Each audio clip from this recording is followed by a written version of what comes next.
She moved quietly through the crowded airport, her hands resting gently on the arms of her wheelchair, her eyes steady, her breathing calm, but her pace slow, steady, like someone with nowhere to be yet somewhere important.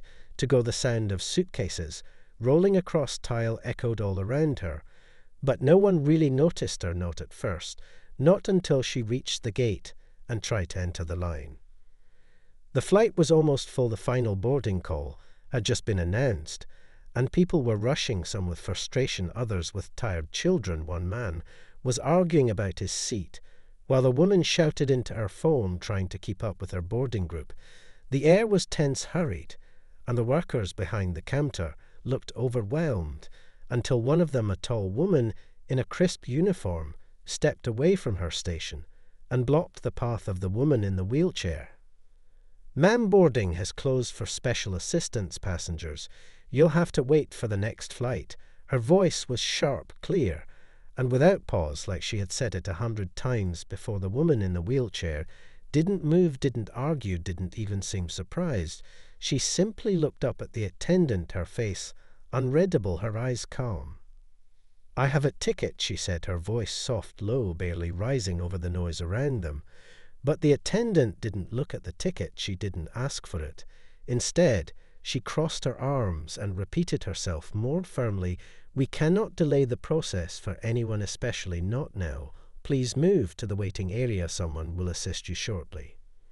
The woman remained still. Passengers behind her in line began to shift uncomfortably. Some looked confused, others impatient. One man tried to move past her, but she didn't react. Her bag, resting quietly on her lap, was small and worn, her coat neat but old. She did not wear any expression, not sadness, not anger, not even frustration. She just sat there. "Is there a problem?" a voice asked from behind, and the attendant turned quickly, her face tight with annoyance. "No, sir, just a delay with a special needs passenger trying to board, too late. We're handling it." The man raised an eyebrow, but said nothing more and turned back around, though he glanced again at the woman in the wheelchair now and then. The line moved on, people kept boarding, and the woman stayed right where she was in front of the gate, unmoving, unnoticed by most, but never once trying to push forward, never once raising her voice. And yet there was something about the way she waited, something in the silence around her that felt heavier than anything being said, something that made a few people stop and turn back to look at her again, just a little longer than they meant to. Still she said nothing, and still the attendant stood like a guard at the gate, her back straight, her eyes darting between the line and the clock, unaware that with every second passing she was becoming part of a story she would never forget. The flight attendant shifted her weight from one foot to the other, her arms crossed tighter, now her eyes scanning the line ahead, as if looking for someone, anyone, to distract from the growing tension at the gate. The woman in the wheelchair had not moved, not an inch, her hands still resting on that small warm bag, the soft hum of her wheels, no longer moving, just sitting there in the middle of everything, but somehow completely alone. Another passenger approached now, an older man with silver hair and a brown coat. He leaned toward the attendant and said, "I believe she was here. Before I was, you should let her through." The attendant forced a smile the kind people use when they want to end a conversation quickly, and replied, "Sir, she missed the priority boarding call. There's nothing I can do. We have policies in place. We can't just make exceptions." The man frowned, glanced down at the woman in the wheelchair, and then stepped aside reluctantly, but not before giving her a small nod, the kind that says, "I see you," even if no one else, as she looked up at him, only for a moment, then returned her gaze to the gate, unmoving, silent as ever. From behind the desk, another staff member peeked over, curious now, a younger woman, maybe new to the job. She looked at the attendant, then at the woman in the chair, her expression unsure. Something about this didn't feel right, and it showed on her face. She opened her mouth to say something, but stopped herself and went back to typing on her screen, pretending not to see what was happening. Meanwhile, a child asked his mother why the lady couldn't get on the plane, and the mother pulled him close, whispering something that made the child look back with wide eyes and quiet curiosity passengers were starting to take notice, not in a loud way, not yet, but with side glances, hushed whispers, and subtle looks passed between strangers, all wondering the same thing: why was she being left behind? Still the woman in the wheelchair did not speak, did not argue, did not raise her voice, or demand anything. She only sat quietly waiting, as if time was not rushing past her, as if she had already seen everything she needed to see. The flight attendant checked her watch again, clearly growing impatient, but also starting to look uncomfortable, like something just beneath her surface was beginning to stir. Maybe it was the way the woman stared at her without blinking, or maybe it was the way the atmosphere at the gate had started to shift from routine to something else, something harder to control. She turned away for just a second, called out final boarding call for rows 30 and above, but her voice cracked ever so slightly, and her eyes drifted back to the woman, still sitting, still waiting, still watching. Somewhere deep in the crowd, someone started recording, and the quiet click of a camera shutter could barely be heard above the noise of rolling luggage and boarding announcements, but it was there, a tiny sound like the first ripple in a wave that no one sees until it crashes and changes everything. The hallway to the plane was nearly empty now. The last passengers had walked down with tired faces and heavy eyes. The kind of silence that follows a full flight settled into the gate area. Only the soft hum of the air vents and the muted voice of the announcer filled the space now. But still the woman in the wheelchair had not moved, not spoken, not made a single sound beyond her quiet breath. The flight attendant rubbed the back of her neck, glancing nervously between her watch, the screen, and the woman in front of her. Something was wrong, though she couldn't explain it, not out loud, not even to herself. There was a strange pressure in her chest, like she was being watched, not just by passengers, not just by coworkers, but by something heavier, something bigger. Behind her, the young staff member kept stealing glances at the woman in the chair. Then finally she stepped forward, slowly, hesitant, and said, "Do you need me to check her name again?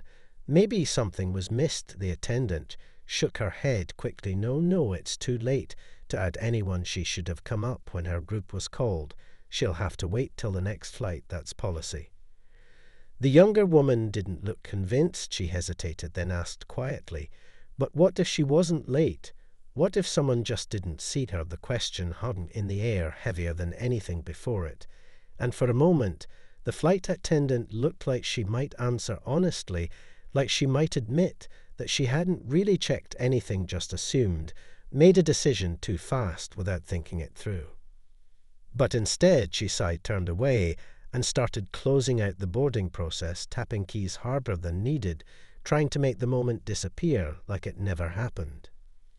Meanwhile, the woman in the wheelchair blinked slowly, her eyes focused, her hands still resting lightly on that same worn bag, and now from somewhere deep in the crowd, an older woman stepped forward, leaning on a cane, her voice shaking just a little as she said, "When I broke my hip, I remember people treating me like I was in the way, not like I was human.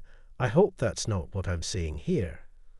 The room went quiet again. The words landed not hard, not loud, but heavy like stones in water, and a few more people looked over now, their faces thoughtful, uncertain, like they had just started seeing something that had been there the whole time.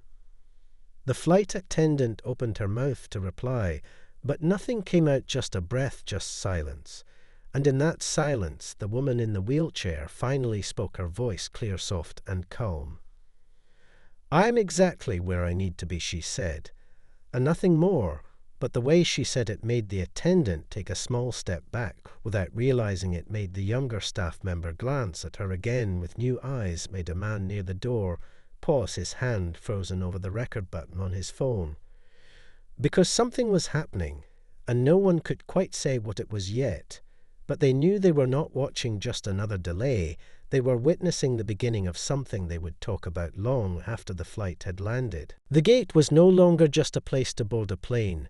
It had become a stage without anyone meaning to. And now the woman in the wheelchair was at the center of it, not by choice, not by force, just by the simple fact that she was still there, still waiting, still silent, and somehow everyone could feel the pressure building in the air, like a storm that hadn't yet broken. The attendant stood near the counter, her fingers tapping restlessly against the edge, her eyes refusing to meet anyone's gaze now.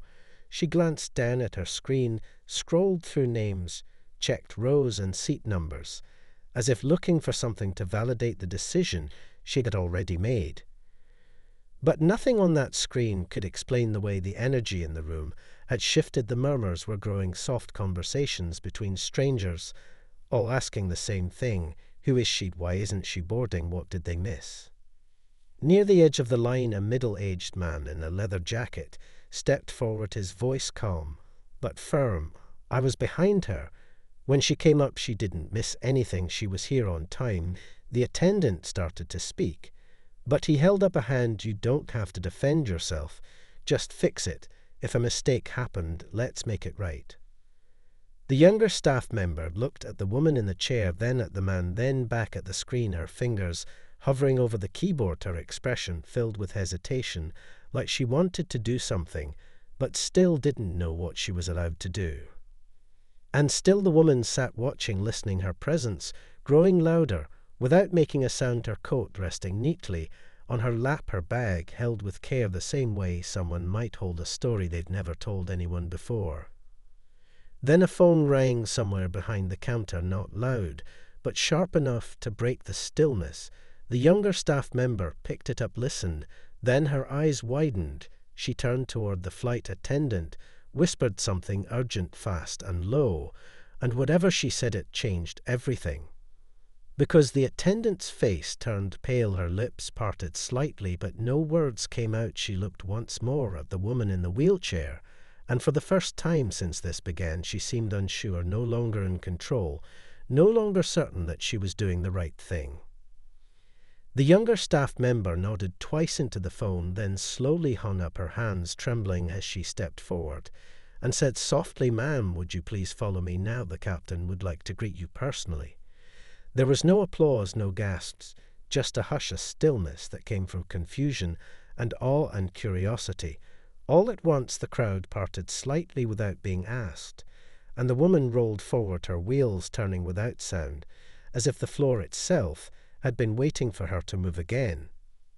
As she passed the gate, the flight attendant stepped aside without a word, her eyes wide, her throat dry, her authority gone without anyone needing to take it from her. And the woman glanced at her just once, no anger, no pride, just a look that held something ancient, something deep, something the attendant could not quite understand. Not yet. The gate fell quiet as the woman rolled slowly toward the entrance to the jet bridge. No one moved at first, no one spoke, just an overwhelming stillness that hung in the air, like it was waiting for something to snap. The flight attendant stood frozen, watching her, the look on her face a mix of confusion and disbelief. She wasn't sure why it felt so important, but something told her that this was bigger than she understood. The crowd around the gate had finally started to notice. The whispers had shifted from confusion to something else, something that felt more like recognition. The older man in the leather jacket, who had spoken earlier, turned his head sharply. When the woman passed by, he looked at her again, then nudged his wife, and muttered something under his breath. She looked at him wide-eyed and said, "You're kidding, right?" "What is it?" another person asked, and the older man shook his head slowly. "No way," he whispered. "That, sir, that's the woman who founded the whole airline, the woman who changed everything." But no one recognized her anymore. The wheelchair had hidden her identity, the calm had kept her secret, and the attendants had no idea who they were dealing with until now. The whispers spread fast. It didn't take long before people were checking their phones, some pulling up news articles, pictures of the woman in the wheelchair, and as the realization set in, more than one person stopped what they were doing to stare. No one dared approach, not yet, but they all watched her with an intensity they hadn't before. As the woman reached the door to the jet bridge, the young staff member, who had been so unsure earlier, stepped forward and said, "Man, if you'd like, I can help you find your seat." She was smiling now, But the smile felt awkward, like it didn't belong. She wasn't sure how to act anymore, not with this woman, not with someone so powerful standing right in front of her. The woman in the wheelchair finally spoke, her voice calm and gentle. "Thank you. But no thank you, I'll find my own way." And then she paused just for a moment, as if weighing something before continuing. "But I do appreciate your kindness." The staff member nodded, unsure of what to say next, and the woman slowly wheeled herself into the jet bridge, leaving behind the stunned crowd. The flight attendant still stood there, her mouth slightly open, but no words came out. She wasn't sure if she should follow or stay where she was, or if she had somehow already lost control of the situation. As the doors to the plane closed behind the woman, the last few whispers died down, and the gate returned to its usual chaos. People started moving again. But now there was a different energy in the room. The kind that comes after a storm passes, the kind that leaves you with more questions than answers. The flight attendant turned to the older man who had recognized her and asked what just happened, and he shook his head slowly with a smile. "I think you just learned who you really work for," he said softly. And with that the gate was left silent, with only one question hanging in the air unanswered. How had she kept this secret for so long? The gate had returned to its chaotic rhythm, but something was different now. The hum of the airport had a different tone, a quieter one, as if everyone was holding their breath, waiting for something more to happen, or maybe for someone to explain what had just unfolded. But there was no explanation, not yet. The young staff member who had helped earlier was still standing by the gate, her hands pressed together, nervously, her eyes glancing toward the plane, and then back to the crowd, still wondering if she had just witnessed a moment that no one else seemed to understand, not fully. She could feel the weight of it hanging in the air, like a secret waiting to be revealed, but no one seemed willing to say anything. The older man in the leather jacket was still shaking his head in disbelief. He couldn't stop staring at the door to the plane, as if expecting her to step back out and explain why she'd done it, why she'd been sitting there for so long, why she had kept her true identity hidden from all of them all this time. A woman nearby was muttering to her husband, still trying to make sense of it. "I've heard of her. I've read about her. But I never thought she would be the one sitting there waiting for the last flight. She looked so normal, you know. Just like anyone else. I thought maybe she was just some passenger. But not her. I can't believe it's really her." The attendant who had blocked her earlier was standing by the counter now, her posture stiff, her face flushed with a mix of shame and confusion. She kept glancing toward the jet bridge, her mind racing, trying to piece together what had just happened. Why hadn't she recognized her? Why hadn't anyone else? She had worked for this airline for years. She knew the rules, the policies, the customers, but this moment felt different. It felt like a test that she had failed without even realizing it. And now all she could do was stand there and wonder how she had let it happen. How had she missed it? The murmurs in the crowd grew louder as more people started to piece together the story. It was all over the phones now. People were searching her name, asking questions. The truth was spilling out faster than anyone could stop it.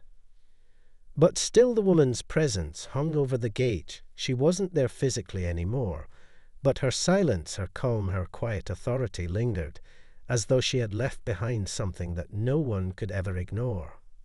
Finally, the younger staff member walked over to the attendant, her voice soft as she said, "Don't worry. She'll be fine. You did the best you could. You didn't know who she was. None of us did." The flight attendant nodded, but the weight in her chest didn't lift, not yet, not when she could still feel the woman's eyes on her in her mind, still hear her voice echoing in the back of her head.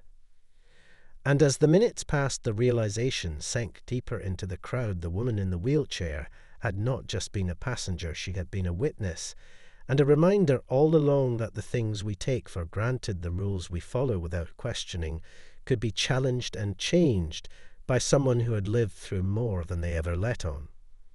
The gate settled into its normal rhythm again, but the questions remained unanswered. Who was she really? And why had she chosen to hide her identity for so long? The mystery wasn't over, it was just beginning. The airport was still buzzing, but it felt different now, quieter somehow, as if the entire terminal had shifted into a new rhythm, a new way of thinking. Passengers moved with a slight hesitation their steps, more deliberate, their eyes scanning the room as if searching for something that had been hidden before, but wasn't anymore. The woman in the wheelchair was gone, but her presence lingered in the air, like a memory that wouldn't fade. She had moved past the gate and into the jet bridge, and still no one spoke of her directly, not yet. It was as if everyone was waiting for someone else to say the words. No one wanted to be the first to break the silence. The flight attendant stood by the counter, her hands clasped in front of her. She couldn't stop replaying the events over and over in her head. What had happened back there? How had she missed it? How had she not recognized the woman who had changed the course of aviation history? In the back of her mind, a whisper kept growing louder. I should have known. But how could she have known? The woman hadn't acted like anyone important. She hadn't demanded special treatment or made a scene. She had just sat there quietly, as if she were just like everyone else. And yet she was so much more. Meanwhile, the younger staff member had already started making quiet calls, her voice barely audible over the noise of the airport. She was talking to someone who knew more than they were letting on about the woman and her life. The answers were coming, but not in the way anyone expected. They were coming slowly, like puzzle pieces, falling into place one by one. The crowd around the gate had started to disperse, but their minds were still focused on what had just happened. People were now checking their phones again, scrolling through social media, searching for more details. And as the name of the woman finally appeared on the screen, gasps could be heard from different corners of the terminal.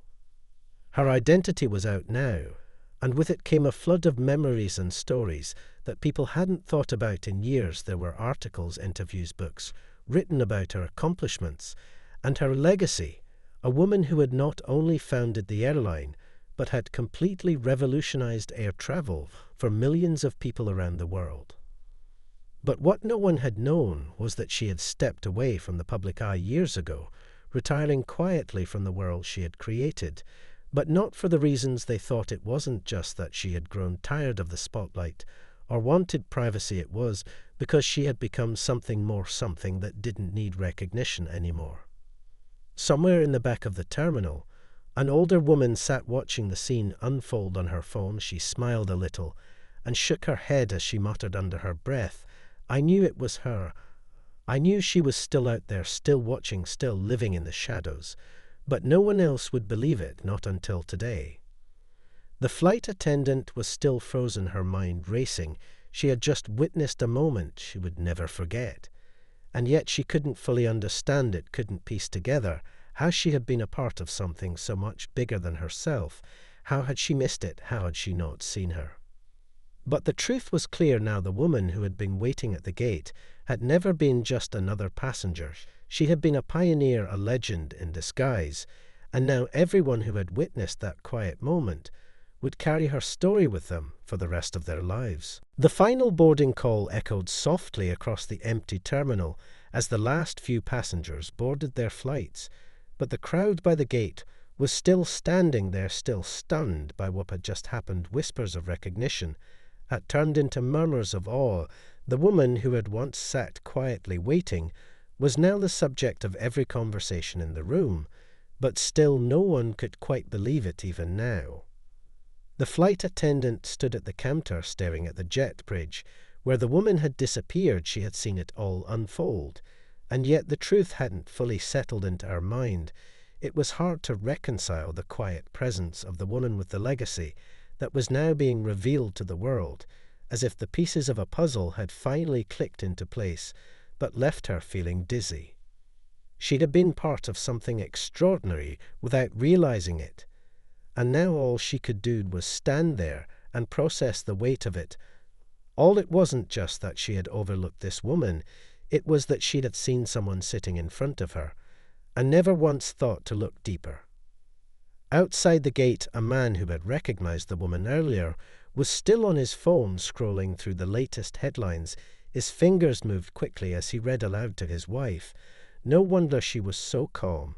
No wonder she didn't make a fuss. This is a woman who shaped an entire industry. You know that's who we were just watching. And that was the truth slowly dawning on everyone else. This wasn't some ordinary traveler. This wasn't just someone who happened to be in the right place at the right time. This was a woman who had changed the very world. They had all come to take for granted the woman who had founded the airline whose name was now on the tip of everyone's tongue, but still felt too surreal to fully comprehend. The whispers were louder now, the faces of strangers in the terminal lighting up with recognition as the story spread through social media, through word of mouth. She had been there in front of them, all alone, just a woman in a wheelchair waiting for a flight. But what they didn't know was that the flight they had just watched her board was a symbol of something much more profound. She had given up her public life years ago, but what no one knew was that she had been watching from the shadows for decades, no longer the face of an empire, but still very much a part of it, still shaping the future in ways no one could have imagined, still watching quietly as those she had inspired carried her vision forward. And so the gate began to empty, the crowd finally dispersing, but something had shifted forever in the air, something unspoken, something heavier than any of them could have imagined. Had they truly realized who they had just witnessed? Would they have acted differently? Would they have treated her with more respect? Or would they have still missed it? The flight attendant looked down at the ground, her mind racing, replaying every moment over and over. She had seen her, but not really seen her, and now she couldn't shake the feeling that everything had changed forever, as if the world had tilted slightly off its axis, and all because she had missed the chance to recognize the one person who had quietly made the world turn a little differently. And with that, the terminal finally emptied, the buzz of the crowd faded into silence, but the story of that day, the story of the woman who had changed everything, would live on far beyond the walls of that gate, far beyond the fleeting moments that would soon be forgotten.